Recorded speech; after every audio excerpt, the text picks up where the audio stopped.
मित्रमैत्रिणींनो, नमो बुद्धाय. जय भीम. संपूर्ण राज्य, ऐश्वर्य, दागिने, वैभव आणि तरीही अंतर्मन रिकामे. एका राजकन्येने लग्नाच्या आदल्या दिवशी सर्व काही का सोडलं? सुमेधा एक सुंदर विद्वान राजकन्या.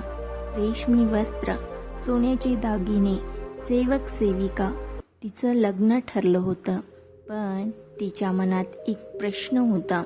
हे सर्व अनित्य आहे, मग खरं सुख कुठे आहे? तिने वृद्धत्व पाहिलं, तिने मृत्यू पाहिला. तिला जाणवलं सौंदर्य क्षणभंगूर आहे, शरीर नश्वर आहे, राज्य अस्थिर आहे. ती म्हणाली, हे आयुष्य क्षणिक आहे, मला निर्वाणाचा मार्ग हवा.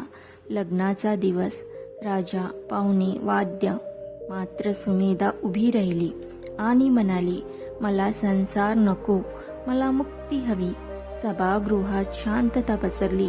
तिने दागिने काढले, केस सोडले, राजवाडा सोडला. ती बुद्धांकडे गेली. भगवान बुद्धांनी तिला संघात प्रवेश दिला. तिने कठोर साधना केली. एक दिवस ध्यानात तिच्या मनातील सर्व आसक्ती संपली. ती अरहंत झाली. अंतिम संदेश, वैभवातही वैराग्य जन्म घेऊ शकतं. अनित्यतेची जाणीव म्हणजे पहिली जागृती. खरा आनंद बाहेर नाही, अंतर्मनात आहे.